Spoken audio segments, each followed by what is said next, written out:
पूर्णमुदच्यते पूर्णस्य पूर्णमादाय पूर्णमेवावशिष्यते। ओम शांति शांति शांति। तो विचार चल रहा है चतुर्थी विवेक प्रकरण का 257वां सूत्र चलेगा। तो यहाँ पर कहते हैं, शंका उठाते हैं, एवं वेदांतार्थ जानताम अपि पुरुषाणाम केषांचित् अत्र विश्वास कुतो न जायते इति पृच्छति। यहाँ पर पूर्व पक्षी पूछ रहा है कि वेदांत के अर्थ को जानने वाले जो पुरुष होते हैं, जिन पुरुषों ने, जिन अधिकारियों ने वेदांत श्रवण कर लिया, वेदांत श्रवण करने के पश्चात भी उस वेदांत में विश्वास क्यों नहीं उत्पन्न होता। ऐसे हमने एक बार उपनिषदों का श्रवण कर लिया, उपनिषद श्रवण करने के पश्चात भी उसमें फिर निष्ठा हमारी क्यों नहीं बनती, आता ध्येय में अध्यास पुनः क्यों हो जाता है, संतुष्ट उस उपनिषद को सुनने से संतुष्ट क्यों नहीं होती, संतोष की प्राप्ति क्यों नहीं होती, अर्थात संतोष की प्राप्ति न होकर के फिर भी दुख हमको होता रहता है, क्यों होता है। तो किस पर कहते हैं, तो पूछता है तो कहते हैं, इत्थं ज्ञात्वाप्य संतुष्ट केचित् कुतः इतीर्यताम्।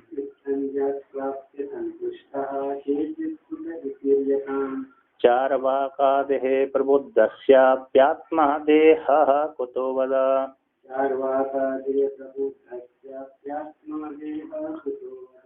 तो पूर्व पक्षी कहता है, इस प्रकार से इतना मैंने इस प्रकार से आत्म तत्व को जान करके भी ज्ञात्वापि उस वेदांत के विचार करके और आत्म तत्व को जान, वेदांत का श्रवण करने के पश्चात भी, वेदांत का श्रवण करने के अनंतर भी केचित् कुछ लोग संतुष्ट क्यों नहीं होते, इति आप बतलाइए, है कि नहीं।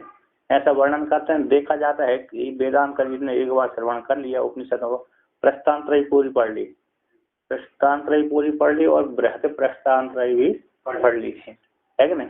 प्रस्थानत्रयी में 6 साल लगे, 3 साल प्रस्थानत्रयी में लगे, उससे 2 साल पहले प्रक्रिया ग्रंथ तो लघु में पढ़ोगे, तो 3 और 2 5 साल में सारे ग्रंथ 6 साल, बहुत से बहुत 6 साल लगते हैं। और नहीं तो जो तीव्र बुद्धि वाला होता है वो 5 साल में पढ़ लेते हैं।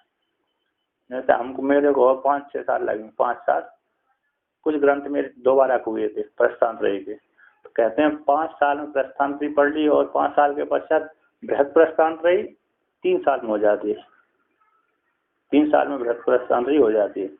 4 ग्रंथ उसमें है, तो 4 ग्रंथ, अरे यदि 3-3 पाठ, एक ग्रंथ, 3 ग्रंथ एक ही साथ पढ़ेगा वो विद्यार्थी, तो 2 साल में पढ़ा है। यदि लगातार एक ही ग्रंथ 4 ग्रंथ 4 पाठ लगाए उसने, तो 4 पाठ लगाए तो 3 प्रस्थान, बृहद प्रस्थानत्रयी में 3 ही ग्रंथ है, तो 3 ग्रंथ है तो 4 ग्रंथ मान लीजिए, तो वो लगातार 4 पाठ पढ़ेगा तो 1 साल का कोर्स है, वो सब वो 2 साल में, तो 2 साल में 5, 2, 7, 8 साल में प्रस्थानत्रयी और बृहद प्रस्थानत्रयी पढ़ने के पश्चात भी संतुष्ट क्यों नहीं होगा। एक पहले तो बृहद प्रस्थानत्रयी की जरूरत नहीं थी, पहले हो सकता है लोगों को कम बुद्धि हो, है नहीं। भगवान भास्कर ने तो प्रस्थानत्रयी का ही भाष्य लिखा है, बृहद प्रस्थानत्रयी तो बाद के लोगों, बाद के आचार्य जो उत्पन्न हुए तर्क वाले, तो तब लिखे गए। मधुसूदन सरस्वती ने अद्वैत सिद्धि लिखी है, उसके पहले अन्य दूसरे लिख दिए, लास्ट के आचार्य मधुसूदन सरस्वती रहे, और इससे पहले 2 दूसरे रहे, खंडन खंडकार रहा, और रहा विवरण प्रमेय संग्रह, पंचपादिका के ऊपर लिखी गई है। तो ये लिखित तो कहते हैं, 3 इसके सुनने के पश्चात भी संतोष की प्राप्ति क्यों नहीं होती। तो कहते हैं, 4 वाकादे प्रबुद्धस्यापि आत्मा देह को तो बता, जो प्रबुद्ध है, मतलब तर्क शास्त्र में कुशल है, अर्थात जिनकी बुद्धि तर्क करने में कुशल है, ऐसे 4 वाक आदि भी आत्मा को ही, देह को ही आत्मा मानते हैं। किस कारण से वो देह को आत्मा मानते हैं, क्योंकि तर्क में तो कुशल रहते। 4 वाक ने भी, 4 वाक आदि वाला, 4 वाक मत वाले भी वेदांत का श्रवण करते हैं, तभी तो 4 वेदांत का श्रवण नहीं करेंगे तो फिर वेदांत का श्रवण नहीं करेंगे तो वेदांत का खंडन वो कैसे करेंगे।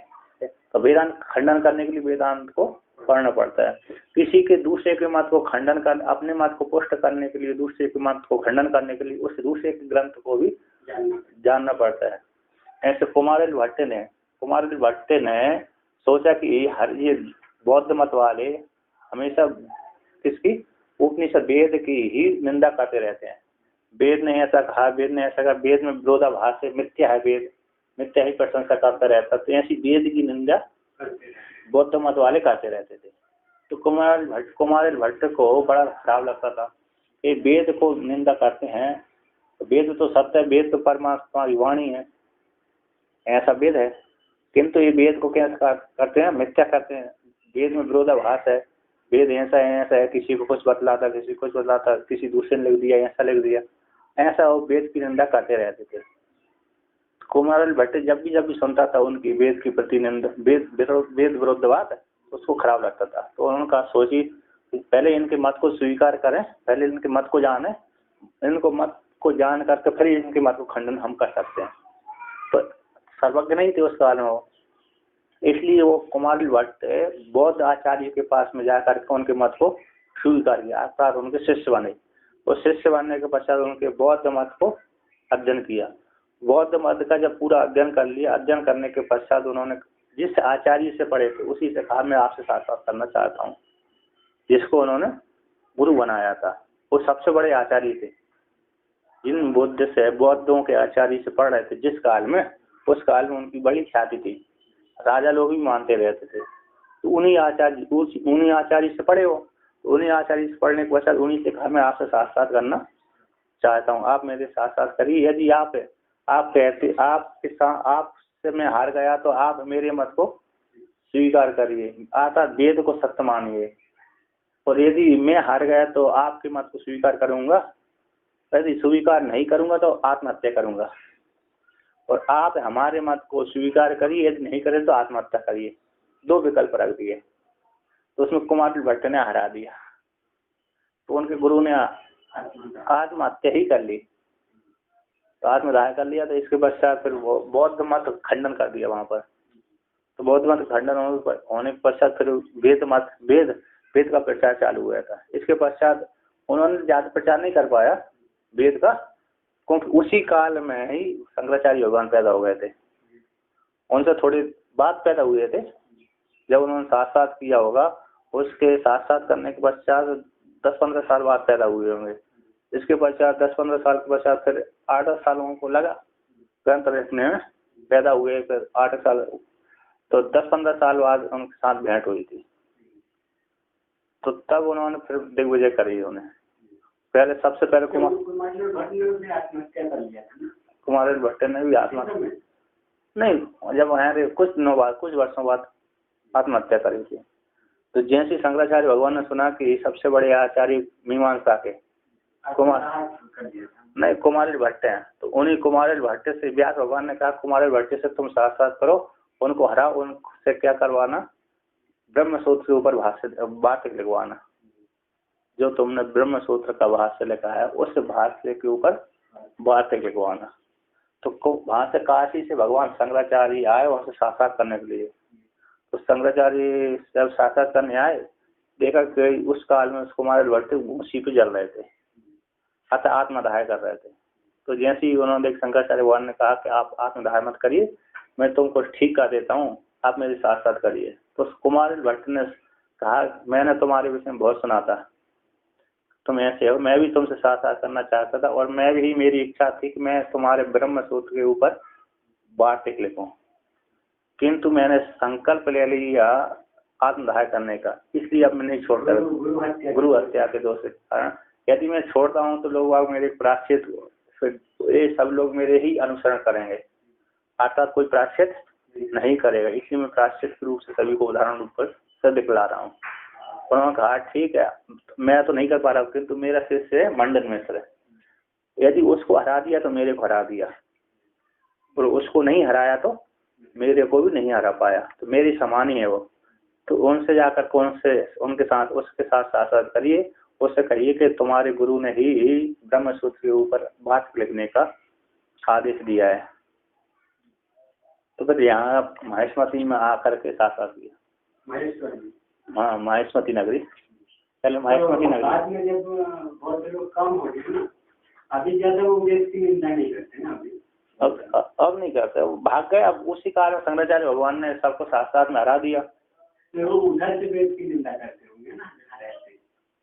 अब नहीं करते, अब वो संबंध ही नहीं ना, वेद करते होंगे जब पढ़ाते होंगे तो वेद की निंदा तो करते होंगे उनके ग्रंथों के माध्यम से। हम वर्तमान काल में उनके मत खंडन करते हैं, उसी प्रकार जब वो पढ़ाते होंगे, इससे परंपरा चलाते हैं ना, तो वो भी खंडन करते होंगे, खंडन तो करते ही रहते होंगे ऐसे।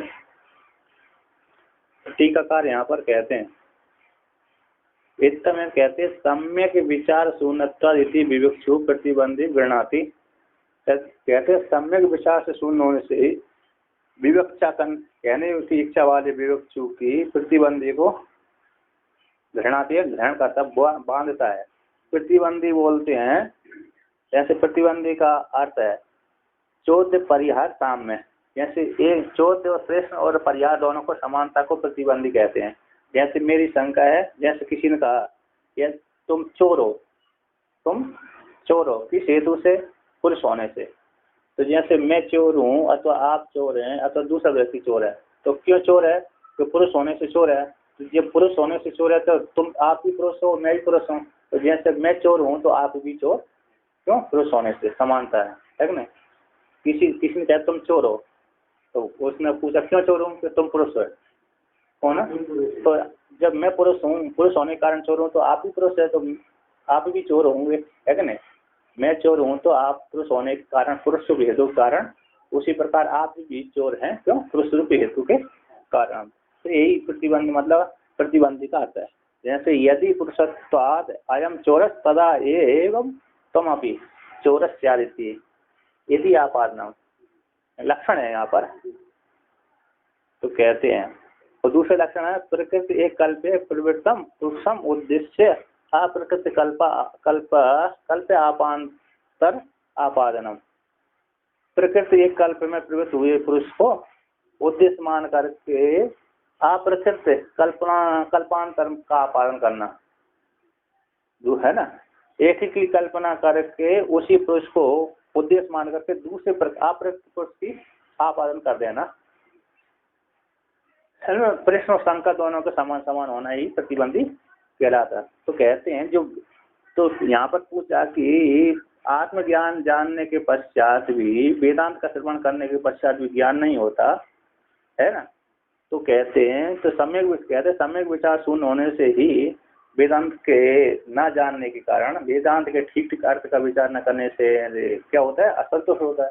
तो उसी प्रकार कहते हैं जैसे वेदांत का श्रवण करने वाले पूर्व पक्षी पूछता है कि वेदांत का श्रवण करने के पश्चात भी क्या होता है, उसको संतोष की प्राप्ति नहीं होती। तो सिद्धांत कहता है जैसे चार्वाक आदि भी अच्छी प्रकार से तर्क करने में कैसे पटु है, तो पटु होने के पश्चात भी वो क्या कहते हैं, देह को ही आत्मा मानते हैं, जबकि देह तो प्रत्यक्ष सिद्ध है कि देह आत्मा नहीं हो सकती, देह तो प्रत्यक्ष भस्मीभूत हो जाती है। और आत्मा के विषय में तो कहा है अजर अमर है, न अमृत है न मतलब मरने वाली, न उत्पन्न होने वाली है न मरने वाली है। फिर भी जब हमारे वेदांत के अर्थ को स्वीकार करने वाले को संतोष नहीं होता, तो उसी प्रकार तुम चार्वाक आदि का भी तर्क में कुशल होने वाले आप चार्वाक आदि को भी देह की आत्मा कैसे आप मान लेते हैं, है कि नहीं। तो हमारे जैसे हमारा में अरे वेदांत का श्रवण करने के पश्चात ज्ञान नहीं हो रहा, तो आपको भी ज्ञान नहीं है। तो जैसे आप चोर हैं तो पुरुष होने से, उसी प्रकार हम भी चोर हैं पुरुष होने से। तो जैसी आप में शंका हो रही उसी प्रकार हमारे प्रति भी न्याय दोनों में समान है। तो कहते हैं, तो चार्वाक आदि के आदि शब्द पामरा गृहन्ते, आदि शब्द से वहाँ पर पामर आदि भी ध्यान कर ली जाती। जो मूर्ख व्यक्ति होते हैं वो उस आत्म तत्व को ठीक ठीक विचार न करने से उनको संतोष की प्राप्ति नहीं होती। तो प्रबुद्धस्य का अर्थ कहते हैं ऊह पोह कुशलस्य, ऊह पोह तर्क में जो कुशल होते, ऊह पोह का अर्थ कुशल मतलब तर्क पटु, तो तर्क पटु में जो कुशल होते हैं उनको प्रबुद्ध कहते हैं। तो यहाँ पर है प्रतिबंधी मोचनम संगते, प्रतिबंधी जैसे यहाँ पर कह दिया, वेदांती ने कह दिया, पूर्व पक्षी ने पूछा था कि आत्मज्ञान को जानने के पश्चात संतोष नहीं होता, तो सिद्धांति ने उत्तर दिया, वेदांति ने, कि जैसे हमारे आत्मज्ञान जाने से संतोष उस व्यक्ति को नहीं हुआ, फिर भी उसी प्रकार तुम पूर्व पक्षी रूप चारवाक आदियों को भी आत्मा को जान लेने, कर्म कुशल होने के पश्चात भी आप देखो आत्मा कैसे मान लेते हैं। तो इसमें वेदांति के द्वारा भी कौन प्रतिबंधी रूप जो पूर्व पक्षी वो बन गया, और बनने के पश्चात फिर अपने को छूटने की कोशिश करता है। मोशनम मुसली धातु है, मोशने है, मुसली मोशने, तो मुसले छोड़ने अर्थ में, तो प्रतिबंधी मोशन की शंका करता है। तो कहते हैं सम्यक विचारो नास्यस्य हि दोषादिति चेतः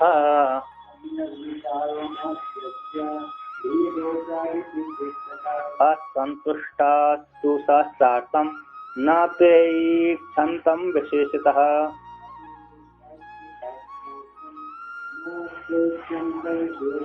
कहते हैं सम्यक विचार नास्ति अस्य, कहते चारवाक आदि का अस्य, इसको जो है ना चारवाक आदि को सम्यक विचार न होने के कारण और भी दोष से ही क्या कैसे होता है, देह में बुद्धि हो जाती है।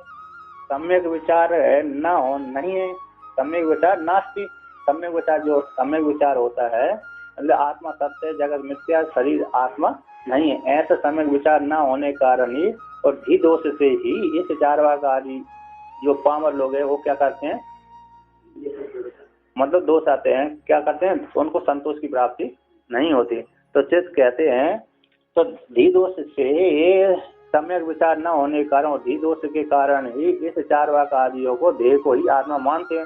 चित्त यदि ऐसा कहते तथा तो कहते हैं असंतुष्टा भी शास्त्र, तो जैसे कहते हैं पूर्व पक्षी ने कहा, पूर्व पक्षी रूप चारवाक कहता कि अच्छे इस चारवाक आदि पामर लोगों को सम्यक विचार न होने के कारण और धी दोष के कारण ही कैसे होते, क्या होता है, सम्यक विचार नहीं है और धी दोष के कारण ही क्या होता है, शरीर को ही आत्मा मान लेते हैं। इसी चेत ऐसा कहते हो तो तथा उसी प्रकार से आत्मसंतुष्टास्तु शास्त्रार्थम न तो ये एक्शंतम विशिष्टा, तो कहते हैं उसी प्रकार शास्त्र के अर्थ न जानने वाले जो वेदांती हैं, वेदांतवादियों ने भी जिन्होंने वेदांत का एक बार श्रवण कर लिया फिर उसके ठीक ठीक अर्थ का विचार उन्होंने नहीं किया, इसलिए ठीक ठीक अर्थ का विचार न करने के कारण ही उनको संतोष की प्राप्ति नहीं होती। न तो एक क्षमता विशेष रूप से उन्होंने विचार नहीं किया, इसीलिए असंतुष्ट है। संतोष से रहित शास्त्र के वेदता है, संतोष से रहित शास्त्र के अर्थ को जानने वाले को ही इस प्रकार के दोष की, इस प्रकार से उनको संतोष की क्या हो जाता है, दुख की, बार बार वेदांत श्रवण करने के पश्चात भी दुख की प्राप्ति हो जाती, क्योंकि उन्होंने सम्यक पूर्वक विचार नहीं किया। एक सिर्फ मात्र एक बार पढ़ लिया, अध्ययन कर लिया, अध्ययन करने के पश्चात उन्होंने विचार नहीं किया, मनन नहीं किया और निध्यासन नहीं किया। यदि श्रवण करने के पश्चात मनन करने के पश्चात निध्यासन करे तो उनको फिर दोषी असंतोष की प्राप्ति कभी भी नहीं होगी। तो साम्य समाधते, साम्य रूप से समाधान करते हैं। तो कहते हैं धी दोषादि अनुसज, धी दोषाद इति अनुसज्जते, अनुसज्जते, जैसे धी दोष के कारण चारवाक आदि शरीर को ही आत्मा मानते, उसी प्रकार धी दोष के कारण ही शास्त्र के आपको न जानने वाले जो वेदांती हैं उनको भी संतोष की प्राप्ति नहीं हो पाती। तू शब्द ये बात है, यहाँ पर असंतुष्टास्तु में तू है ना, और ना तू दूसरे में है ना, एक दो ती है ना, दो तू है, एक अस्तु असंतुष्टा तू साथातम न तू, तो यहाँ पर तू है ना तो तुम्हारा उसी प्रकार से कहते हैं, उसी प्रकार से ही विशेष रूप से अर्थ को न जानते, एक क्षमता विशेष रूप से अक्षण न करने के कारण ही क्या हो रहे हैं, उनको संतोष की प्राप्ति नहीं होती।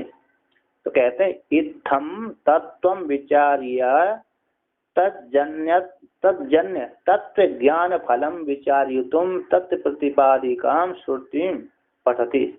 इत्थम इस प्रकार से तत्व का विचार कर लेना चाहिए, सम्यक रूप से तत्व का विचार कर लेने, सम्यक रूप से तत्व का विचार कर लेंगे तो हमको संतोष की प्राप्ति हो जाएगी।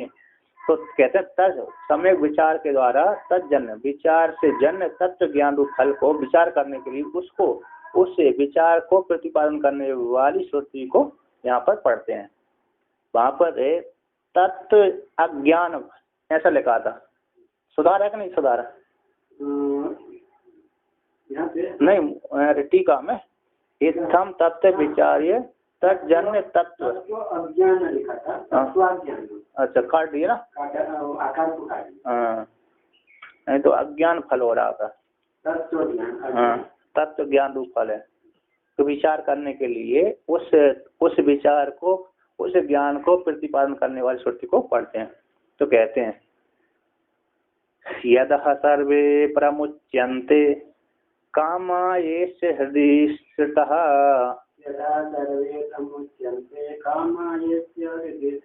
इति हि श्रौतं फलं दृष्टं नेति चेत् दृष्टमेव तत्। कहते हैं यदा यस्मिन् काले सर्वे प्रामुच्यन्ते कामा, ये जिसके हैं जितने भी कामनाएं हैं, अच्छे जिसके हृदय में, जिसे आत्म तत्व वाले, जिसने शास्त्र का अध्ययन किया, अध्ययन करने के पश्चात फिर विचार किया, श्रवण किया, फिर मनन किया, मन के द्वारा विचार हो गया, विचार होने के पश्चात निध्यासन कर लिया। तो निध्यासन करने के पश्चात फिर जिस काल में उसने निध्यासन किया, जिस साधक ने जिस काल में निध्यासन किया, तो कहते हैं उसके हृदय में जो रहने वाली जो कामनाएं थी, अच्छे इस साधक के हृदय में जो सत्यन रहने वाली ये कामना है, वो कामना जिस काल में उसने वेदांत का विचार ठीक ठीक प्रकाश कर लिया, उसी काल में सारी कामना प्रामुच्यन्ते, उसके हृदय से निकल जाती हैं, मुक्त हो जाती हैं, आटा नष्ट हो जाती हैं। कहते इति, इस प्रकार से श्रौतम फलम दृष्टम, श्रोत फल सुना गया है? कहते हैं श्रोत फलम दृष्टम, श्रोत फल सुना गया है, तो न दृष्टम, यहाँ पर श्रुति में फल तो दिखा गया है। श्रुति कहती है सम्यक विचार, जिस काल में उसने सम्यक विचार कर लिया, तब उस काल में जिस साधक ने जिस काल में सम्यक विचार कर लिया, तो इस साधक के हृदय में रहने वाली जितनी भी कामना थी, सारी कामना नष्ट हो जाती हैं। तो इस प्रकार से श्रोत फल है न दृष्टम, है ना। तो कहते श्रोत फल तो है, सुना तो गया, किंतु देखा नहीं गया, न दृष्टमिति। तो कहते चेत ऐसी कहते दृष्टम एक, तो देखा ही गया है। पूर्व पक्षी कह रहा है कि जो श्रोत फल है उसको नहीं देखा गया है, इति चेत ऐसा कहते, तो क्या सिद्धांत कहता दृष्टम एक, वो उसको श्रोत फल को देखा गया है। तो कहते हैं टीकाकार कहते हैं अत मर्त्यो अमृतो भक्ति अत्र ब्रह्म समुष्णते इति अस्य मंत्रस्य उत्तरार्धम। कहते हैं अत, इसके अनंतर, है ना, मर्त के आत्मा के जानने के अनंतर, आत्मा का सम्यक विचार करने के अनंतर, मर्त जो मरणशील धर्म वाला जो मनुष्य था, पहले जब तक उसने आत्मा को नहीं जाना, वेदांत का श्रवण नहीं किया, तब तक अपने क्या जानता था, मरणशील धर्म वाला, कि मैं उत्पन्न होने वाला हूँ, मरने वाला हूँ। जब उसने वेदांत का श्रवण कर लिया तो उसकी सारी संशय निवृत्त हो गए और कहने लगा मैं मत नहीं हूँ, मेरी ना उत्पत्ति होती है ना मरण होता है, ये उत्पत्ति को मरण होने ये शरीर के धर्म है, मेरे धर्म में नहीं है। तो मत क्या हो जाता है, अमृत हो जाता है। अत्र कहते हैं अत्र ब्रह्म समुष्णते, जिस शरीर में रह करके उसने आत्मज्ञान को प्राप्त किया, उसी शरीर में रहते रहते क्या हो जाता है, वो ब्रह्म में लीन हो जाता है, ब्रह्म के साथ एकीभूत हो जाता है, ब्रह्म भाव को प्राप्त हो जाता है। ब्रह्म समुष्णुते, अश्नुते है ना, सम्यक रूप से अश्नुते नहीं, असभक्षण, असभोजने भी है, एक असभोजने है और एक अधभक्षण है। तो यहाँ पर अस धातु समुष्णुते ब्रह्म भाव को प्राप्त हो जाता है, इस अर्थ में, मतलब दूसरी धातु अस्थि प्राप्त अर्थ में होगी। अस धातु कहीं है, 4-5 धातु हैं, तो उस अर्थ में मतलब प्राप्त ब्रह्म भाव को प्राप्त हो जाता है, अश्नुते प्राप्त कर लेता है। आपली प्राप्ति, आपली प्राप्त अर्थ में, प्राप्ति अर्थ में यहाँ पर अस धातु होता है, धातु का खाने के अर्थ में, भक्षण करने के अर्थ में, क्या विकृत तरीके से भक्षण अर्थ में, मतलब जैसे अलग तो सारे पापों को नष्ट कर देता है, खा जाता है, भक्षण कर देता है। जैसे सूर्य है ना, सूर्य अज्ञान को, अन्न का रूप जो भोजन है उसको भक्षण कर देता है, तो नष्ट कर देता है। नहीं, मैं वो नहीं पूछता था। हाँ। मैं ये पूछा कि धातु का अर्थ खाना है। हाँ, खाना, यदि भोजन सामने आया तो खाएगा वो। तो अस्थि मैंने कि कई लोग तो अच्छे से खाते हैं, फिर कई लोग बंदर जैसे खाते हैं। तो वो हमको जो पढ़ा रहे थे ना शास्त्री जी, बोलते अर्धधातु का अर्थ है मैंने कि विपरीत रीति से खाना, मैंने कि जैसे जैसे खड़े होकर के या खाने का तो एक सिस्टम होता है ना, बैठ करके आराम से, और ऐसे दो हाथ से बहुत बेकार तरीके से खाना, उसको अर्धधातु में प्रयोग करते हैं। ऐसे है क्या? नहीं, ऐसा तो नहीं है, सामान्य वाचक है।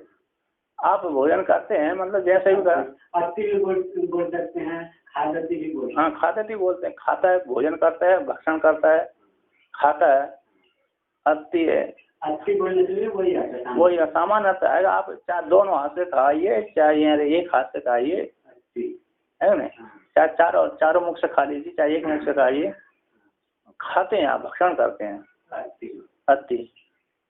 जो अच्छे से खा रहा है उसको भी अति। अब बोल दिया, आप क्या खा रहे हैं? हम आदमी, हम सेब खा रहा हूँ, हम अन्नम आदमी, मैं अन्न का भक्षण कर रहा हूँ, अन्न खा रहा हूँ, हम अन्नम आदमी, है कि नहीं? हम भोजनम आदमी, मैं भोजन को खा रहा हूँ। तो इसमें प्रयोग होता है आदमी, मैं भोजन को खा रहा हूँ, तो इसमें सामान्य रूप से खा रहे हैं आप, चाहे दोनों हाथ से खा रहे हैं। अच्छा, वो क्या खा रहा है? अयम बालकः किम खादति? अच्छा, किम अस्ति? तो हाँ, क्या खाता है? अयम बालकः भोजनम अस्ति, भोजन खा रहा है ना? तो वहाँ पर अति सामान्य है, मतलब अध भक्षण है, तो भक्षण जैसे भी कर, तो आप कैसे भी कर सकते हैं, सामान्य, कोई विपरीत अर्थ में ही प्रयोग नहीं हो रही। तो कहते हैं समझ यहाँ पर, तो ब्रह्म कैसे समस्मृत है, ब्रह्म भाव को प्राप्त हो जाता है, अर्थात इस शरीर में रहते रहते उसको ब्रह्म ज्ञान हो गया, तो ब्रह्म ज्ञान होने के पश्चात इसी में लीन हो जाएगा, फिर यहाँ तो उसको उत्क्रमण नहीं होगा। यदि ज्ञान नहीं हुआ तो उत्क्रमण करेगा, ब्रह्मलोक की प्राप्ति होगी उसको। वेदांत का श्रवण किया, उसने विचार किया, ओंकार का चिंतन किया, इसके बल के प्रभाव से वो कहाँ जाएगा? सीधा ब्रह्मलोक में और जाएगा, वहाँ पर जाते ही ज्ञान हो जाएगा, क्योंकि उसने वेदांत का श्रवण ज्ञान के लिए ही किया था। ओंकार की साधना उसने ज्ञान के लिए ही की थी, दूसरे फल के लिए नहीं की थी, इसलिए उसको ब्रह्मलोक में जाते ही क्या हो जाएगा?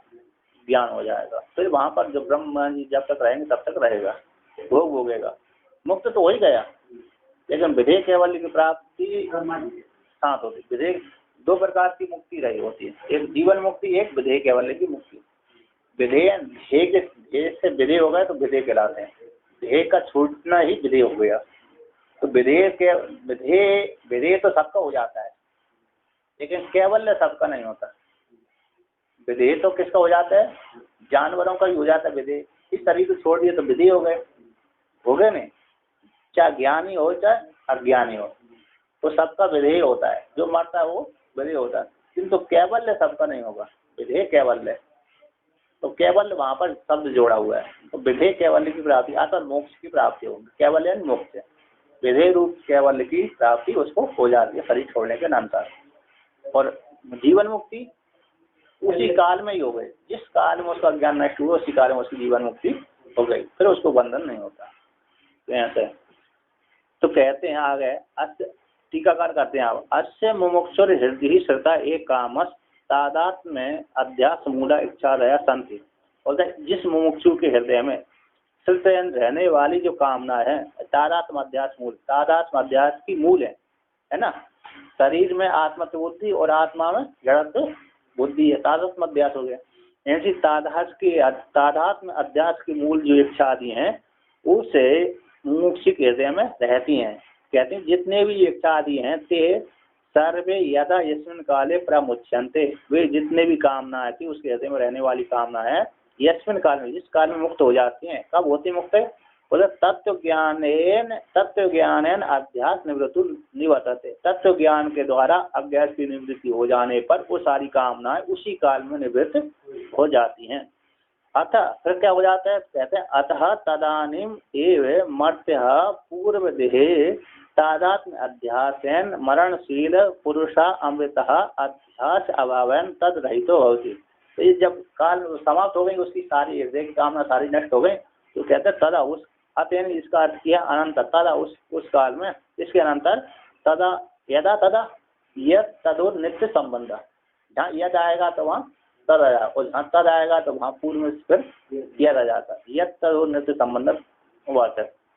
तो तदा यद हृदय यानी इसमें काल में, तदा उसने तस्मिन काल में, तो तदा नहीं उस काल में ही मर्त यानी पूर्व देह तादाद में अध्यास के द्वारा जो मरणशील पुरुष था, वह पुरुष क्या हो जाता है, अपने को पहले मरणशील धर्म वाला मानता था, वह जो पुरुष, वह पुरुष उसी काल में, तदनी उस काल में ही अमृत है, अध्यास का अभाव होने से तद रहित तो बहुत ही अमृत स्वरूप हो जाता है, अतः फिर उसको कभी भी अध्यास की प्राप्ति नहीं होती। उसमें हेतु कहते हैं, तत्व हेतु कहते हैं, अत्र ब्रह्म समस्नुति थी, अतः उसी काल में ही वो ब्रह्म भाव को प्राप्त हो जाता है। कहते हैं अत्र अस्मिन एव देह, उसी काल में ही, अस्मिन देह में ही ब्रह्म, जो ब्रह्म है सत्यादि लक्षण स्वरूप जो ब्रह्म है, उस ब्रह्म में समस्नुति सम्यक आपनोति, सम्यक आपनोति इति अक्षय श्रुति आता है, सम्यक रूप से उसको प्राप्त हो जाता है। तो यहाँ पर समस्नुति अस्य धातु है, वो आपली अर्थ में है, क्योंकि आपनोति तो आपली व्याप्त धातु है, आपली व्याप्त, तो आपली व्याप्ति को रूप है, तो समस्नुति है आपनोति प्राप्त कर ले, सम्यक रूप से वो प्राप्त एक ही भाव हो जाता है, इति श्रुति का अर्थ है। तो कहते हैं ननु श्रुत्या प्रतिपादितम फलम काम निवृत्त्यादि लक्षणम न अनुभव सिद्धम किंतु शाब्दम एव इति संगते इति।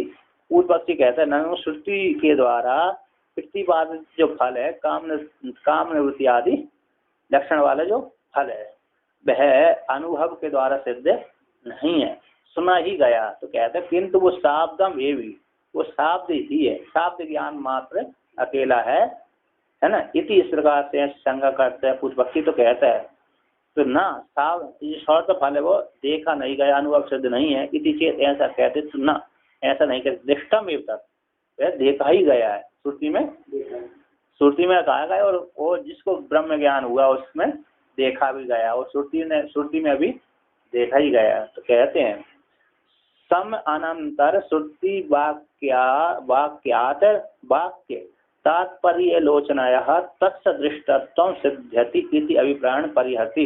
कहते जिस सम अनंतर, जिस काल में श्रुति के अर्थ का उसने विचार किया, उसी के अनंतर ही, उसी काल में ही श्रुति वाक्य के तात्पर्य परिलोचन के द्वारा तस् उस मुमुक्षु का दृष्टत्व सिद्ध हो जाता है, अर्थात उसका सारी कामना नष्ट हो जाती, अनुभव सिद्ध होती है। इसी अभिप्राय परिहार करते हैं, नहीं देखा ही गया, श्रुति का जो फल है वो अनुभव सिद्धि ही है, अर्थात शाब्द मात्र फल नहीं है। तो कहते हैं कहाँ देखा गया, तो उसका वर्णन करते हैं, तत्व दृष्टत्व स्पष्टीकरण तद वाक्य शेषम उदाहृत्य तस्य अर्थम अह। तो कहते हैं जो दृष्ट फल है, शाब्द रूप जो श्रुति का जो दृष्ट फल, उस दृष्ट फल का उस मुमुक्षु के दृष्टत्व स्पष्टीकरण करने के लिए उसके जो श्रुति का वाक्शेष को उदाहरण करके उसी के अर्थ को कहते हैं, तत्व वो दृष्ट फल को कहते हैं। तो कहते हैं यदा सर्वे प्राविद्यन्ते हृदय ग्रंथयस्त्वति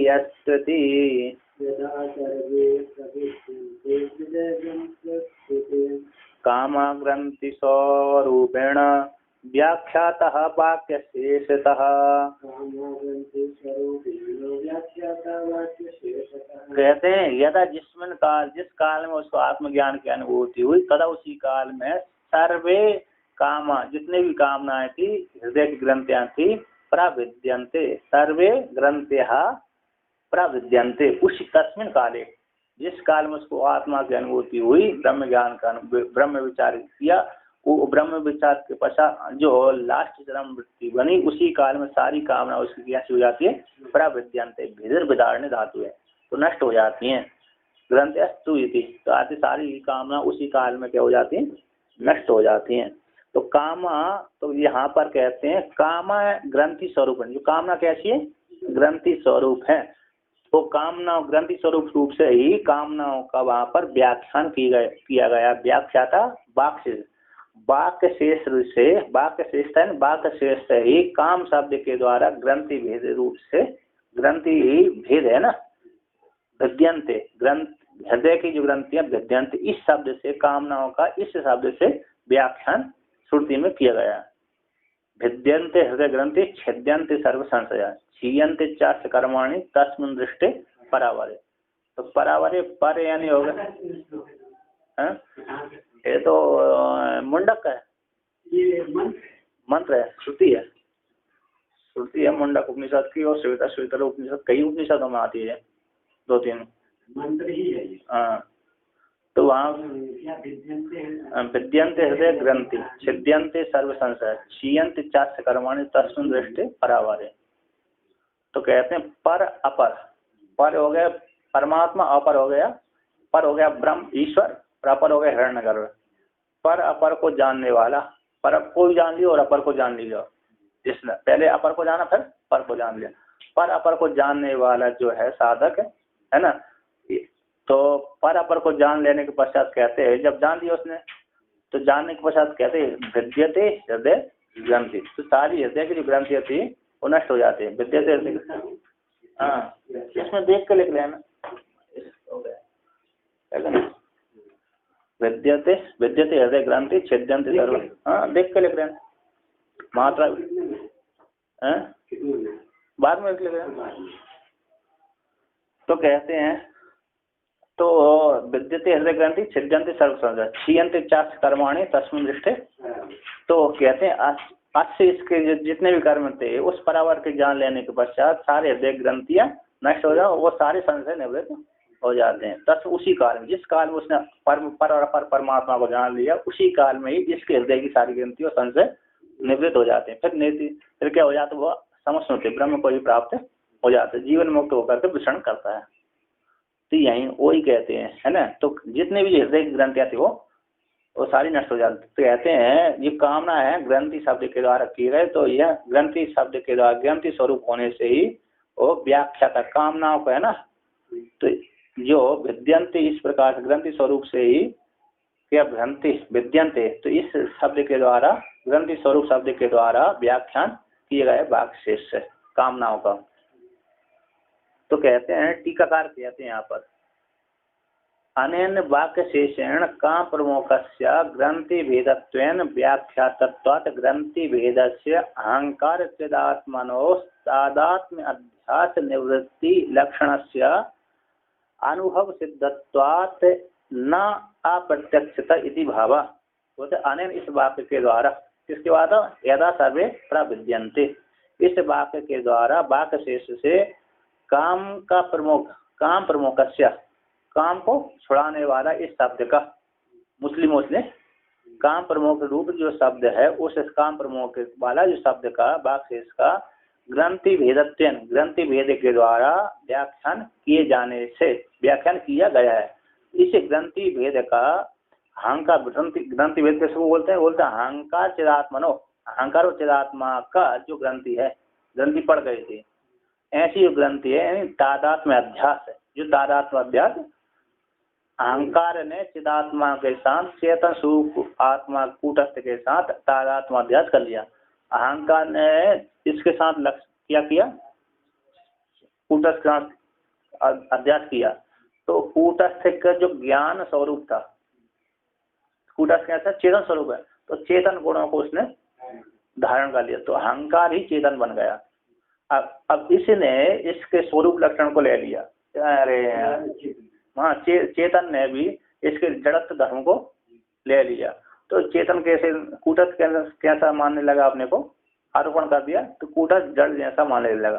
तो जीव तभी कहता है कि मैं जड़ हूँ, जड़ तो नहीं परिच्छिन्न हूँ, अल्पज्ञ हूँ, परिच्छिन्न हूँ, क्योंकि परिच्छिन्न चिदाभास से अंतःकरण अहंकार कैसा है, परिच्छिन्न है, तो कूटस्थ तो व्यापक है, किंतु शरीर को लेकर के अहंकार के धर्मों को लेकर के कूटस्थ में आरोपण कर देने से वो कूटस्थ ही परिच्छिन्न होने लगा। और यहाँ से शरीर मरता है, उत्पन्न होता है, उसी प्रकार इस धर्मों को मरण और उत्पन्न होने वाले धर्मों को कूटस्थ में आरोपण करने से कूटस्थ को मरण और उत्पन्न होने वाला बतला दिया।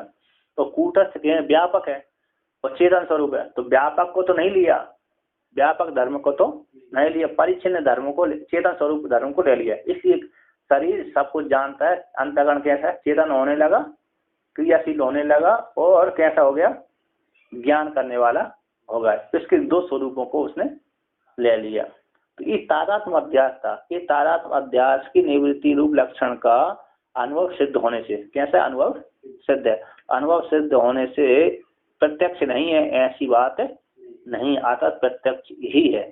ग्रंथि भेद हो जाने के कारण अर्थात तादात्म्य अध्यास की निवृत्ति हो जाने पर प्रत्यक्ष जो कामना है, सारी कामनाएं नष्ट हो जाती हैं। आखिर कामना उसको उत्पन्न नहीं करती। यदि कामना आ भी गई प्रारब्ध कर्म के अनुसार तो फिर वो उसमें आसक्त नहीं होता। तो पूर्व पक्षी ने कहा कि जो श्रुति में बतलाया था कि शौच फल है वो सिर्फ शाब्द मात्र है, शाब्दी भावना मात्र है, दृष्ट वाला नहीं है। तो कहते हैं सिद्धांति ने कहा नहीं, ऐसी बात नहीं है, वो प्रत्यक्ष ही है, देखा ही, अनुभव सिद्ध ही है। देखा भी नहीं गया, दूसरे के द्वारा देखा नहीं, स्वयं के द्वारा अनुभव किया। जो स्वयं के द्वारा अनुभव किया जाता वो कैसा हो जाए, सबसे प्रमाणित होता है, ठीक है ना।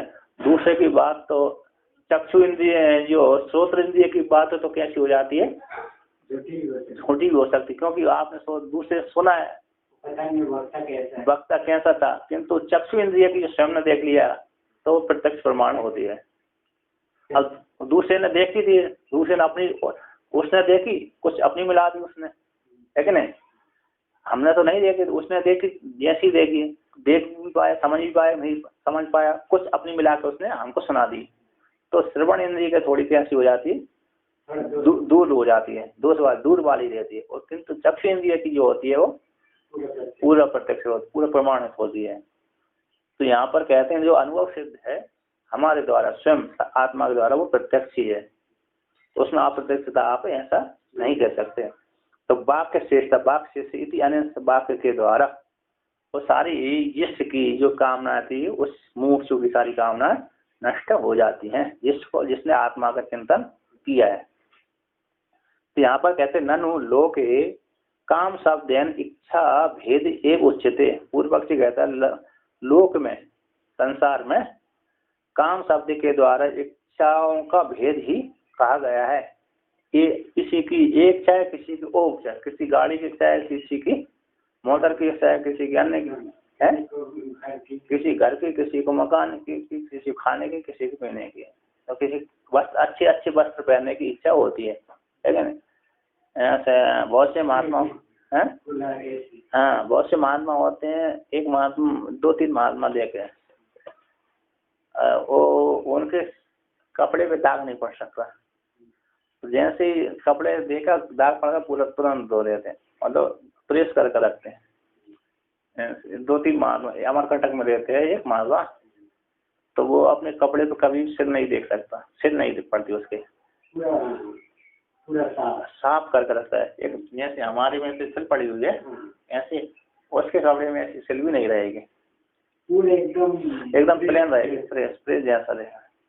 और एक और ऐसे किर पानी में हुआ उसका भी ऐसे ही है, और तो प्रेस भी कर लेता है। और वहाँ के एक मंडलेश्वर तो यानी प्रेस करवाते ही है। तो यहाँ से बहुत से महात्मा कपड़ा का एकदम चकाचक रखता है। मन को कितना चकाचक रखते हैं, मन तो ऐसे है, उसको भी प्रेस करते हैं और उसको भगवान जाने उनकी काम है, लेकिन कपड़ा चकाचक रखते हैं। कपड़ा भी अच्छा है साफ करने तो, लेकिन दिखावट के लिए करेंगे तो अच्छा नहीं। अपना यदि स्वच्छ रहने के लिए कुछ करते हैं तो ऐसे फिर हमको ये बुद्धि के लोग देखेंगे, मेरे को थोड़ा अच्छा बोलेंगे, ये सब भावना रहती होगी। और का ऐसे रहा तो फिर वो तो निकृष्ट हो गया। तो लड़के लोग कॉलेज की इसीलिए जाते हैं।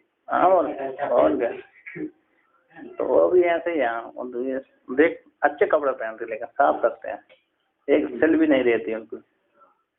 दिखाने के लिए नहीं होना चाहिए, अपना स्वास्थ्य के लिए नहीं, शौक ही रही पहले से उनकी, इस प्रकार शौक वो मिटी नहीं है। बहुत से लोग तो अपने तो ऐसे ही है, जहाँ पड़े हरी रहती है, लेकिन तो ऐसे ही बहुत से महात्मा शौक रहते, बहुत से नहीं। तो बोलते हैं यहाँ पर लोक में काम शब्द के द्वारा इच्छा का भेद ही कहा गया है, एक ही ग्रंथि का भेदन तो नहीं किया गया है। कहते हैं अतः कथम तस्य ग्रंथित्वेन व्याख्यानमिति, इस प्रकार से कैसे उस काम शब्द के द्वारा काम शब्द को ग्रंथित रूप से व्याख्यान कैसे आपने कर दिया। इतिहास संकल्प लेकर कहते हैं अध्यास मूलस्य एवं इच्छा विशेषस्य काम शब्द वाच्यत्वम।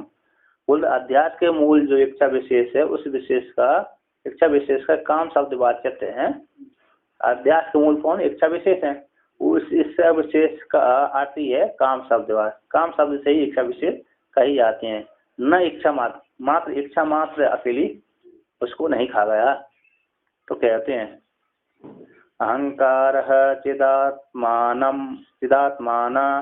वेकीकृत्य विवेकतः।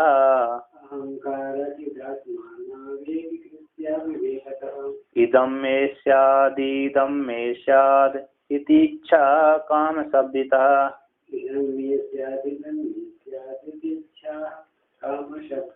कहते हैं अहंकार और चिदात्माना, अहंकार और चिदात्मानव, अहंकार और चिदात्मा दोनों को एकीकृत करके एक ही कार्य करके, पहले एक नहीं थे किंतु अज्ञान से उन्होंने एक बना लिए, चुई प्रत्यय कर दिया। एक ही है ना, एकीकृत्य अएकम एकीकृत्य, जो एक नहीं था उसको एक बना लिया गया। तो सुई लग एक ही बनाने के लिए क्या करते हैं, चुई प्रत्यय लगती है, चुई। हाँ अकृष्णम कृष्ण, जो कृष्ण है उस कृष्ण बना दिया गया, कृष्ण कृत्य, कृष्णी हुआ, कृष्ण कृत्य, क्री भू अस्थि हो गए, क्री भू अस्थि हो गए। तो यहाँ तो चुई तीन के योग में चुई प्रत्यय होता है, क्री के, भू के और अस के। यहाँ पर क्री है, क्री का योग है, तो एक ही कृत्य कर किससे, अज्ञान के द्वारा। अज्ञान के द्वारा अहंकार चिदात्मा दोनों को एक बना करके फिर कहते हैं इदम में स्यात्, यह वस्तु मेरे लिए है, इदम में स्यात्, यह वस्तु मेरे लिए। इति इच्छा, जो इच्छा है वो काम शब्द के द्वारा वर्णन किए गए हैं। इसमें इसको चाहता हूँ, इसको चाहता हूँ, इसको चाहता, ये मेरे लिए, ये मेरे लिए, मेरे लिए, है ना। एक मेरी कामना है, अभी गाड़ी की कामना, फिर बड़ी गाड़ी की, फिर बड़ी गाड़ी, फिर तीस गाड़ी की, पहले छोटे मोबाइल की, फिर मेरे बड़े लैपटॉप की है नहीं, नष्ट नहीं। उसको कहा ना, न जातु कामा कामा न भोजन सामनति, हविषा कृष्ण बढ़ते वहाँ, हविषा कृष्ण बढ़ते वहाँ, न जातु कामा कामा न भोजन सामनति। तो इनका बात याति राजा का बात है, और वो कहते हैं कामना कभी भोग से समाप्त नहीं होती। तो भोग से समाप्त नहीं होती तो कहते हैं कृष्ण बढ़ते में एवं हविष्य, आगे बात नहीं। और तो कहते हैं कृष्ण जैसे अग्नि में आहुति डालेंगे, तो कहते हैं हविष्य कृष्ण वर्त मेवा भूया एवा भी वर्धते। कहते हैं कभी भी कामनाएं उपभोग से शाम को प्राप्त नहीं। कोई कहता है कि मैं कामना को भोग करने से कामना को समाप्त कर दूं, कहते हैं कभी भी किसी भी काल में कामना को भोग से वो काम समाप्त नहीं होते। तो कामना को जितना ही भोग करेगा तो वो बढ़ेंगे। कहते हैं हविषा कृष्ण वर्त में ईवा, जैसे हवि के द्वारा कृष्ण मार्ग ही पुष्ट होता है। जितनी भी हम आहुति डालेंगे उससे क्या हो जाएगा, कृष्ण मार्ग ही पुष्ट होगा, अर्थात दक्षिण मार्ग की प्राप्ति होगी। जितनी भी आहुति हवन आदि करेंगे, जैसे आहुति अग्नि में आहुति डालेंगे हम, तो अग्नि में आहुति डालेंगे तो अग्नि बुझेगी नहीं, आहुति से अग्नि क्या करेगी, बुझेगी नहीं, और बल्कि कैसे होगी, प्रज्वलित होगी, बढ़ेगी। तो भूजा ये वायु वृद्धि, जितने भी आहुति डालेंगे अग्नि, वो अग्नि और उस आहुति से ऐसी हो जाएगी, प्रवृत्त हो जाए, बढ़ जाएगी, वृद्धि प्राप्त हो जाए। उसी प्रकार हमारी जो कामनाएं भोग के द्वारा और प्रबल हो जाएंगी।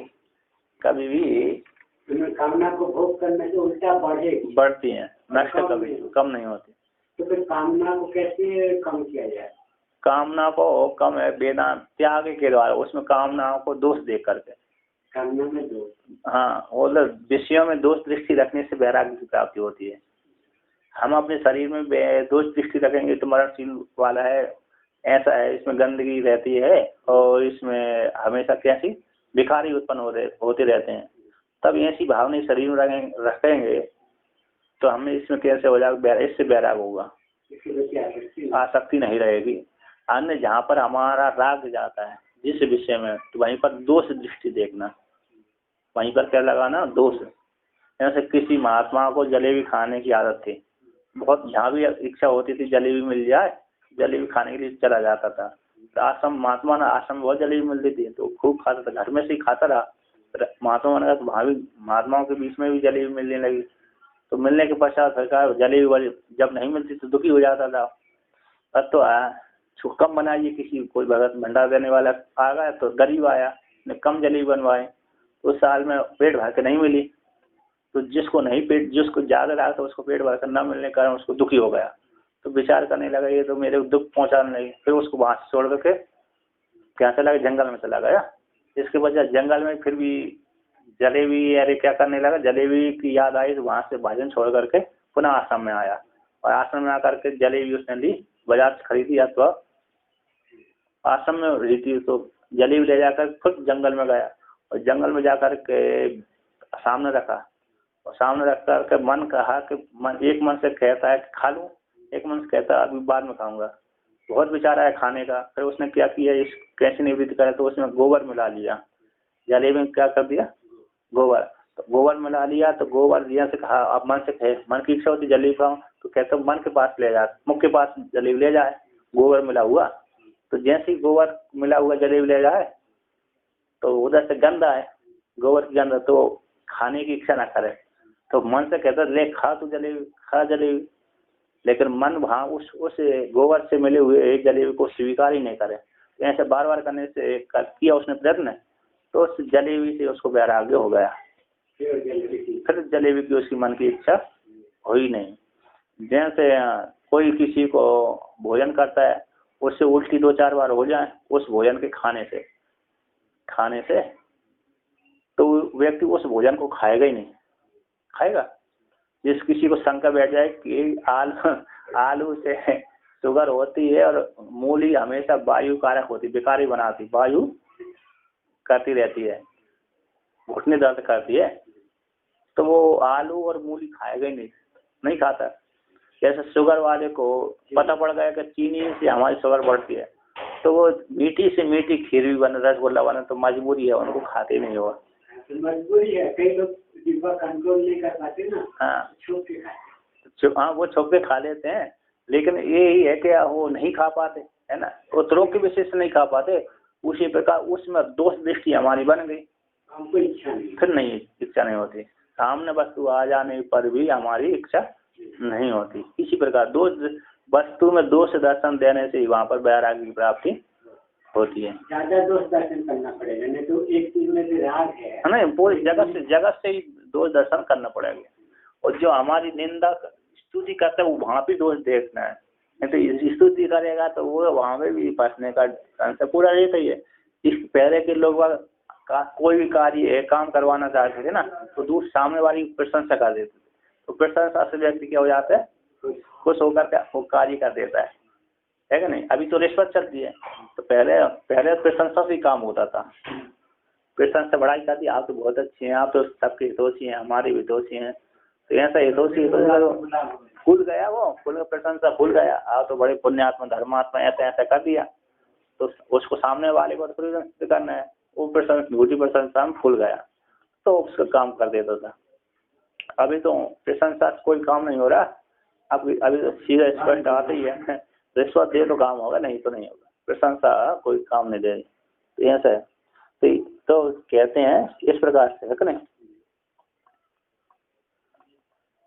तो इदम में स्याद इत्यादि इच्छा है ना, वो काम शब्द के द्वारा वर्णन की गई है। तो आगे कहते हैं ननु अध्यास मूलस्य एव कामस्य त्याजत्वे सति इतर अभ्युपेतव्यस्यादिति आशंक्या बाधकत्वाद अभ्युपेयता इत्येव इत्या। पूर्व पक्षी कहते शंका प्रश्न करते हैं अध्यास मूलस्य एव कामस्य, अध्यास की मूल जो कामना है उन कामनाओं के त्याग कर दिए जाने पर इतर दूसरी अध्यास काम ही मात्र अध्यास की मूल है, कामना ही मात्र अध्यास की मूल है, तो उसको त्याग दिया जाए, किंतु दूसरी इच्छा को स्वीकार कर लिया जाए। सिर्फ काम शब्द है ना, काम शब्द को छोड़ दिया और अन्य कार्य करते रहिए है ना, अन्य कार्य भोग करते रहिए, या तो जो जहाँ सुख, जहाँ पर विशेषकर काम स्त्री आदि के बीच में प्राप्त होता है तो उसको छोड़ दीजिए, त्याग कर दीजिए, दूसरे प्रयोग करते रहिए। कर्म करते रहिए, अन्य क्रिया करते रहिए, सिर्फ इच्छा शब्द वाच्य जो काम है उसको छोड़ दीजिए। कहते हैं अध्यास की मूल कामना है, उस काम को त्याग कर लेने पर इत्रो अभ्युपेतव्य। तो काम से इतर जो वासना है ना, अन्य जो क्रिया है उनको स्वीकार कर लेना चाहिए। इति आशंका को लेकर कहते हैं क्योंकि बाद का तो अभाव, कोई उसका निषेध करने का वाला नहीं होने से, काम से इतर का निषेध करने वाला न होने से अभ्युपेत स्वीकार इतर, काम से इतर जो काम अन्य दूसरी जो क्रियाएं हैं वो स्वीकार कर लेना चाहिए। ये भी थी स्वीकार करने की योग्य ही है। इस प्रकार से लेकर के कहते हैं। तो ग्रंथकार कहते हैं अप्रवेश्य चिदात्मानं पृथक् पश्यन् अहंकृतिम्,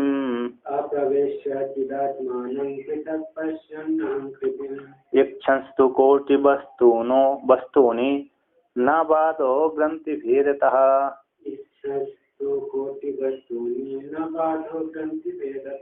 कहते हैं चिदात्मानं अप्रवेश्य, चिदात्मा को अहंकृतिम पृथक पश्यन्, कहते चिदात्मा को अहंकृति से अहंकार से, चिदात्मा को और अहंकार से पृथक देखता हुआ उसमें पर एकीभूत नहीं होता।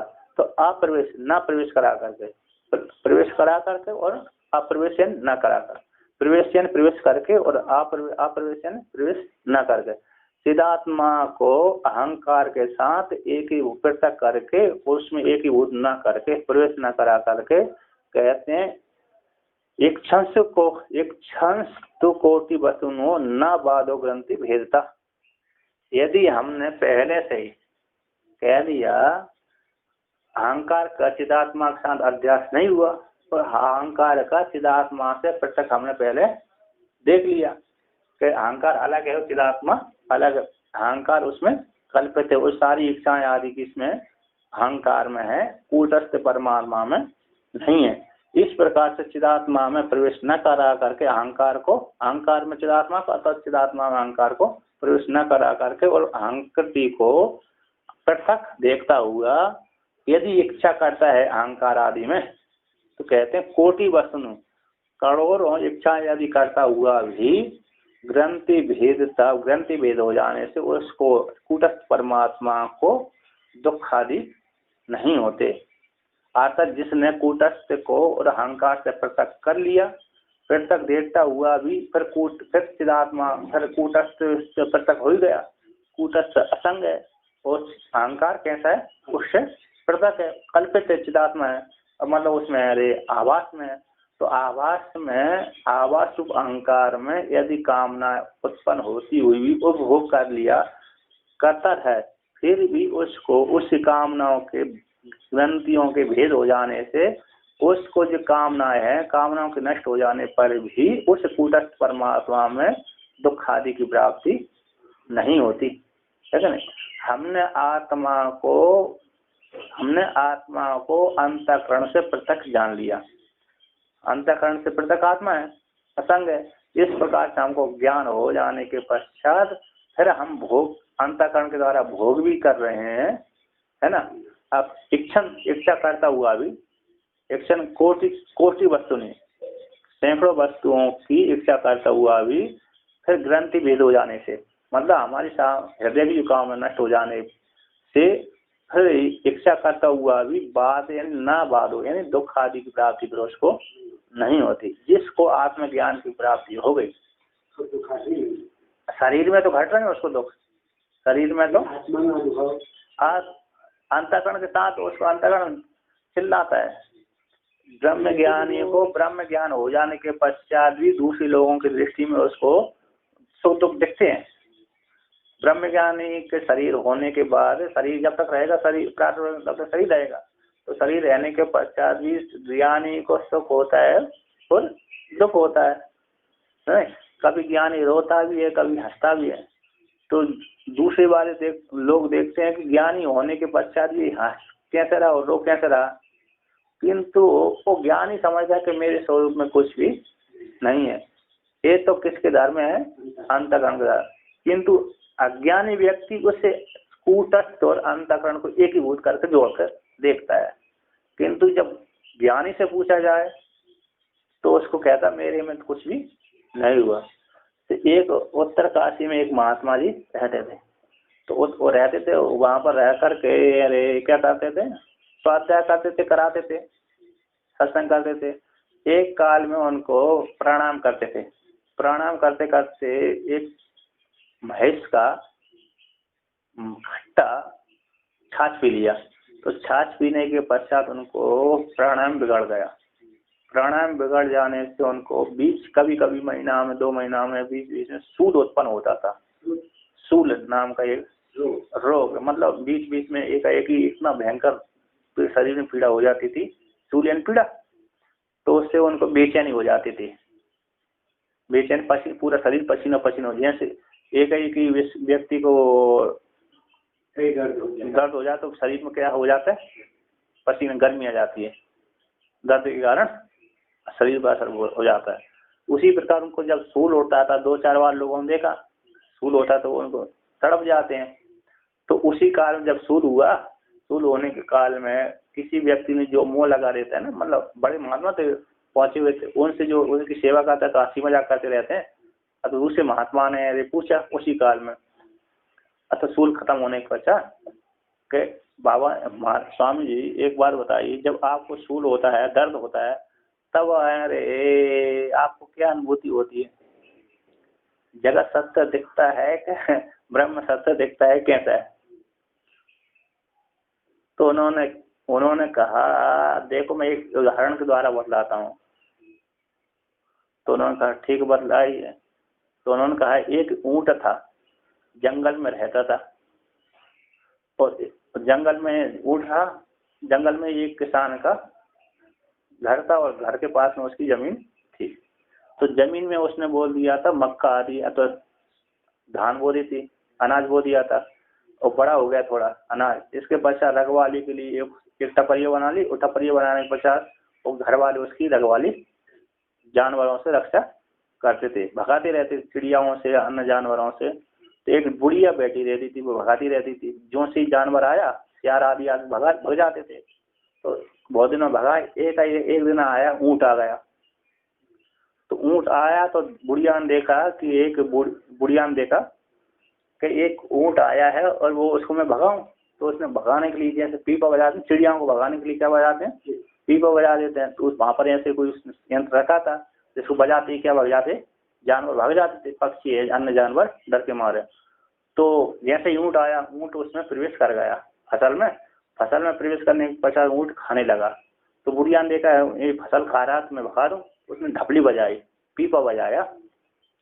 तो पीपा बजा तो बजाती रही वो ऊंट, उसकी तरफ देखी ना, ऊंट उसकी तरफ देखता ही नहीं। तो नहीं देखा तो देखा, बुढ़िया ने देखी ये तो भाग ही नहीं रहा। एक बार बजाया, दो बार बजाया, 10 बार बजाया, 20 बार बजा दिया, और बजाते बजाते बुढ़िया ही थक गई। तो जब थक गई तो ऊंट ने देखा तो ये तो बजाते बजाते इसने बंद ही कर दिया। तो ऊंट ने अपना मुख उठा करके बुढ़िया की तरफ देखा और पूछा, हे बुढ़िया क्यों तू परेशान हो रही है, क्यों बजा रही थी, थक क्यों, क्या हो गया? उसने क्यों ढपली क्यों बजा रही थी? बुढ़िया से पूछा ऊंट ने, हे बुढ़िया तू ढपली क्यों बजा रही थी? तो बुढ़िया ने उत्तर दिया कि मैं तेरे को भगाने के लिए ढपली बजा रही थी, तू इस ढपली की आवाज को सुन करके भाग जाए, इसलिए मैं बजा रही थी। तो ऊंट ने उत्तर दिया कि हे बुढ़िया तेरे को पता नहीं है, मैंने बड़े बड़े युद्ध में इन तेरी ढपली तो छोड़ो, बड़े बड़े नगाड़ों की आवाज सुनी थी, है ना, किंतु उस आवाज तो तेरी ढपली की आवाज तो कैसा धीमा है, स्वर कैसा छोटा है, कर्कश भी ज्यादा नहीं है, किंतु मैंने इस ढपली से दुगने तिगने बड़े बड़े नगाड़ों की आवाज मैंने सुनी है। उस आवाज को सुनकर के जब मैं विचलित नहीं हुआ, भागा नहीं युद्ध छोड़ करके, मेरे ऊपर मेरे युद्ध क्षेत्र में बड़े बड़े नगाड़े मेरे पीठ पर बजे हैं। युद्ध क्षेत्र में कैसे बजे हैं? मेरी पीठ पर बड़े बड़े नगाड़ों की आवाज मैंने सुनी, और सही भी है, सुनी भी है। बड़े बड़े नगाड़ों की आवाज मैंने युद्ध क्षेत्र में सुनी और मेरे पीठ के ऊपर ही वो उनको रख करके बजाया है। जब मैं उस नगाड़ों की आवाज से नहीं डरा, विचलित नहीं हुआ, तो तेरी ढपली छोटी सी ढपलिया मेरा क्या बिगाड़ सकती है। तो उसी प्रकार से महाराज जी ने और स्वामी जी ने कहा, देखो मेरी स्वरूप में ही सृष्टि उत्पन्न होती है और नष्ट हो जाती है। मेरे स्वरूप में ही क्या होती है, सृष्टि होती है और क्या हो जाता है, नष्ट हो जाती है। तब मेरे स्वरूप में सृष्टि होती है और नष्ट हो जाता है, तो मेरे स्वरूप का कुछ भी बिगाड़ता नहीं है। तो ये छोटा सा जो सूल है, छोटा सा सूल रूप जो ढपली है, तो मेरा छोटा सा सूल रूप जो ढपली है वो मेरा क्या बिगाड़ सकती है। अतः मेरे स्वरूप में कुछ भी नहीं होता। हाँ, ये सब अंतःकरण को आपको महसूस हो रहा है, लेकिन मेरे को कुछ नहीं होता।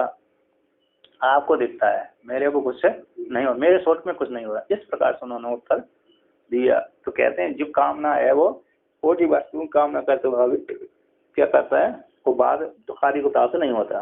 तो यहाँ पर टीकाकार कहते हैं अहंकारे चिदात्मानम अप्रवेश्य, अहंकार में चिदात्मा को प्रवेश न करा करके, है ना, चिदात्मा को अहंकार से पृथक करके प्रवेश न करा कर, तो अहंकार को पृथक देखता हुआ ना, तो एक कोटि करोड़ों बार इच्छा करता हुआ भी ग्रंथि भेद हो जाने से उसके बाद दुखादि प्राप्ति नहीं होती।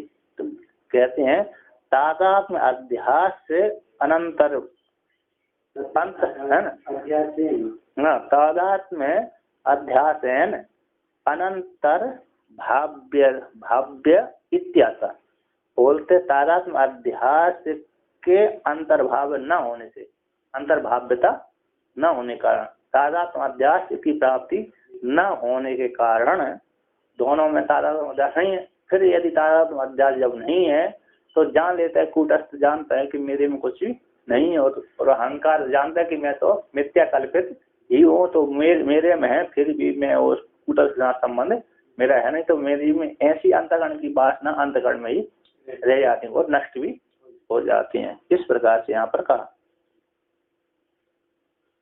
यहाँ पर टीकाकार ने कहा अहंकार तद अवच्छिन्न चिदाभासम, है ना, अहंकार से अवच्छिन्न चिदाभास को, और चिदाभास को चिदात्मा के साथ एकीभूत न करके, है ना, कूटस्थ में के प्रति अप्रवेश करा करके मूल अज्ञान प्रयुक्त जो मूल अज्ञान प्रयुक्त तादात्म्य अध्यास था, तादात्म्य था, कैसा अन्योन्य अध्यास के द्वारा ही एकीकृत किया था।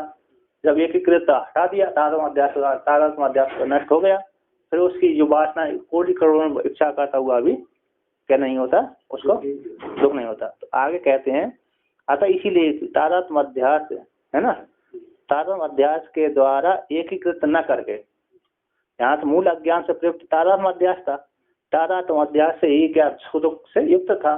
कहते हैं तादात्म्य अन्योन्य अध्यास के द्वारा अनेकीकृत करके, है ना, तादात्म्य अध्यास को से एकीकृत न करके, तादात्म्य अध्यास के द्वारा एकीकृत न करके, इसलिए उसको वहां पर क्या होता है, अज्ञान दुख सुख दुख आदि नहीं प्राप्त होते। तो अतः इसलिए एकीकृत न होने के कारण पृथक कूटस्थात सकाशात भिन्न पश्यन सत्तादि शून्यत्वेन मिथ्याभूत अनुसंधान संतु पुनः कोटि वस्तुनि तद अविलक्षणीयत्वेन संस्कारात् इच्छन् अपि यस् तत्वज्ञो भवति तस्य निरुक्त ग्रंथि भेदता कोपि वादो नास्ति इति संबंध। कहते हैं पृथक है, इसलिए तादात्म्य अध्यास न होने कारण कूटस्थ से भिन्न पश्चिम देखता हुआ सत्यादि शून्य रूप से, कौन को, अहंकार को, सत्यादि शून्य रूप से मिथ्याभूत अनुसंधान करता हुआ कूटस्थ से भिन्न जो अहंकार को अलग देखता हुआ मिथ्याभूत का अनुसंधान करता हुआ, सारा जगत मुझसे भिन्न कैसा है, मिथ्या, ये इस प्रकार अनुसंधान करता हुआ पुनः कोटि वस्तुएं, कोटियन करोड़ों वस्तुओं को तद अविलक्षणीयत्वेन इच्छा करता हुआ भी, इच्छा रूप से करता हुआ भी, संस्काराद इच्छन, संस्कार के पूर्व के संस्कार जागृत हो गए, पूर्व के संस्कार से इच्छा करता हुआ भी जो तत्वज्ञ होता है, जिसने आत्मा को जान लिया और अहंकार को पृथक कर दिया, कूटस्थवासों को अपने कूटस्थ से अलग कर लिया, ऐसा तत्वज्ञ होता हुआ तस् उसको निरुक्त, ऐसे उस तत्वज्ञ पुरुष का निरुक्त ग्रंथि पूर्व में जो कहा वर्णन कर दिया, ऐसे ग्रंथि भेद वाला हो जाने से कोपी कुछ भी बाद दुख आदि नास्ति संबंध, उसको दुख आदि संबंध की प्राप्ति नहीं होती। इस प्रकार से यहाँ पर वर्णन किया, ठीक है ना। ओम पूर्णमदः